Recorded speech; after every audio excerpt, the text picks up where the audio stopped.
It's another ET exclusive. On April 9th and 10th, Berlin became the home of every Michael Jackson fan on the planet. Thousands of fans flew in from all over the world to be part of something truly special, the global fan celebration and world premiere of Michael, the brand new biopic starring Jafar Jackson.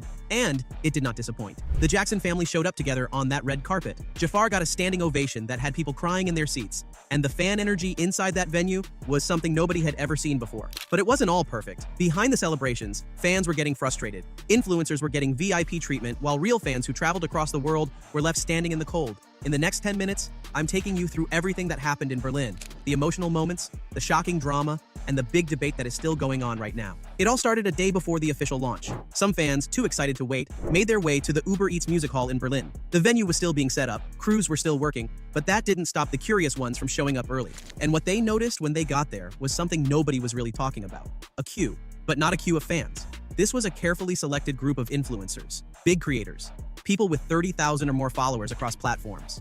D'accéder au tapis rouge, de faire des belles photos comme ça avec le beau logo Michael derrière moi.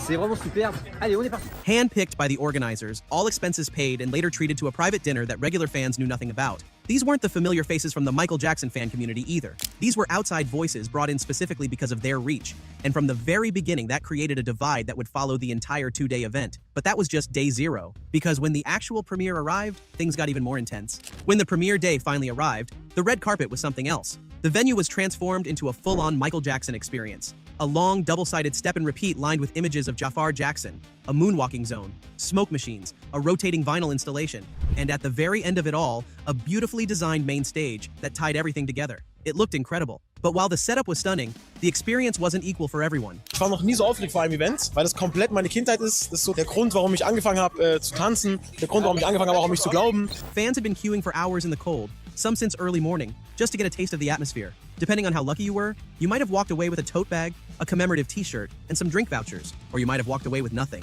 Meanwhile, those same influencers from the night before, they had direct access, moving freely along the carpet, filming everything, taking up space. Regular fans told us it became genuinely frustrating. Hard to move, hard to film, hard to just enjoy the moment they had waited so long for. Rich and Tone Talawega, the legendary choreographers behind some of Michael's most iconic moves, took over the main stage and led a dance class that brought the energy up. Michael was everywhere. His spirit is all through this building, on the red carpet. But the two-tier system was already clear, and it was only going to become more obvious as the night went on. Now here's where things got truly emotional, because when the Jackson family walked that red carpet, the whole energy shifted. Jermaine, Marlon, Jackie, and Michael's own sons, Prince and Biggie Jackson, all of them showing up together in full support of Jafar. Think about what that moment meant. This wasn't just a movie premiere. This was a family publicly saying, we trust this film, we trust this person to carry our legacy, and that person is one of their own. Sometimes I'm thinking I'm watching Michael up there, and I forgot. Oh. Jafar Jackson, son of Jermaine, stepping into the shoes of the greatest entertainer who ever lived, with his entire family watching from the front row. That's pressure most of us can't even imagine. And then there was John Branca, co-executor of the Michael Jackson estate, spotted on the carpet taking a photo with Miles Teller, who actually plays Branca himself in the film. That detail alone tells you how deeply personal this project is for everyone involved. He became Michael in the film. Sometimes when I was watching a movie, I realized this is not my brother, this is Jafar. These aren't just Hollywood names showing up for a photo opportunity. These are the real people, the real family, the ones who actually lived this story. And when the doors finally opened and the screening began, the room was loaded with that kind of energy, the kind you can feel. And what happened when the credits rolled? Nobody was ready for it. The lights went down, the room went quiet. And for the next couple of hours, everyone inside that cinema, fans, family, press, and cast, watched the story of Michael Jackson come to life on the big screen. And when it was over, the room erupted. Jafar Jackson walked back out onto the main stage inside the cinema, and the crowd gave him a standing ovation. Not a polite, obligatory one, a real one, the kind that sends chills down your spine. For a young man who has spent years preparing for this role, carrying the weight of his family's name and stepping into the shadow of arguably the most famous human being who ever lived, that moment must have meant everything. But there's very few memories that I have that I cherish truly, and all of them were when I was very young. One of my favorites is when I first saw him on stage performing in New York for the first time, which was the best experience for me. Early reactions from those inside the screening were overwhelmingly positive. People were calling it incredible, emotional, powerful. But then, and this is where it gets interesting, one fan said something that stopped a lot of people in their tracks. Quote, "It feels more like a musical than a biopic." Now that's a fascinating thing to say.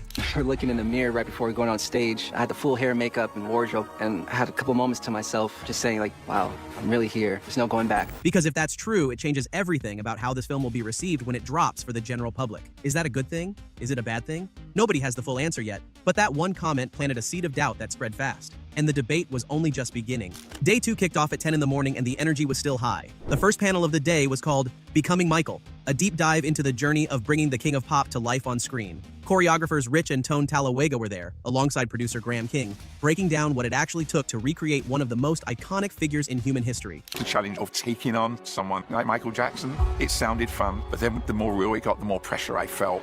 Then came the second panel, the one everyone was really waiting for. Jafar Jackson himself, sitting alongside director Antoine Fuqua and actor Giuliano Cruvaldi, talking openly about the creative process behind the film, what inspired them, what challenged them, what it felt like to step into this world. It should have been a full room, but it wasn't. A surprising number of seats were empty, and that raised some eyebrows. Whether fans simply didn't show up or whether the organizers just didn't plan well enough, there was no RSVP system, no way to release unused tickets to people waiting outside. Either way, it was a missed opportunity, a moment that deserved a packed room, sitting half empty, but the night more than made up for it. From 7:30 to midnight, the celebration shifted gears completely with Get on the Dance Floor, a full-blown Michael Jackson party. Rich and Tone took the stage one last time, leading a massive dance class that had everyone moving. Indoor fireworks lit up the room. The energy was electric. But even here, the two-tier system showed its face again. Influencers had their own dedicated section.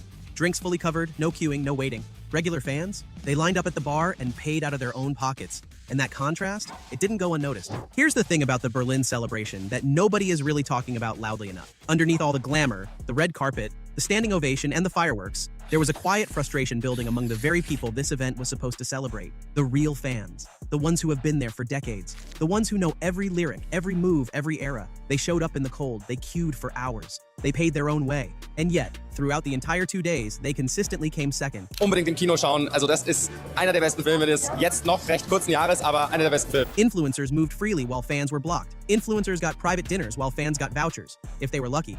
Influencers had free drinks while fans stood in line at the bar. And these weren't small details, they added up. Then there was the DJ. Now, if you're throwing a Michael Jackson fan party, you'd think the playlist would write itself. The Jackson 5, the Jacksons, Solo Michael. That's years worth of music right there. More than enough to fill an entire night. But the DJ went outside of that catalog. And for the purists in the room, the ones who flew across the world specifically to celebrate Michael's music, that was a step too far. It might sound like a small thing. Oh my God, what does Michael Jackson mean to me?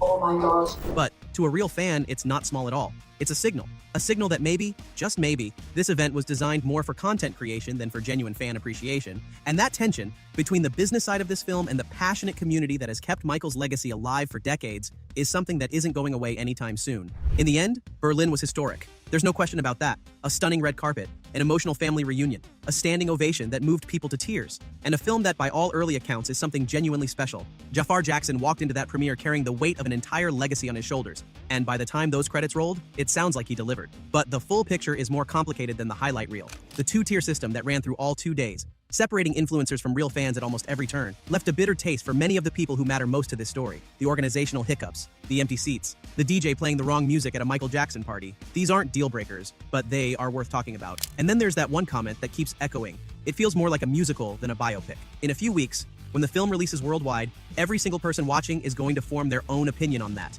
And that debate is going to be loud. Because when it comes to Michael Jackson, it always is. The legacy is too big, the love is too deep, and the stakes are too high for anyone to stay quiet. So the real question isn't whether Berlin was a success. It clearly was in many ways.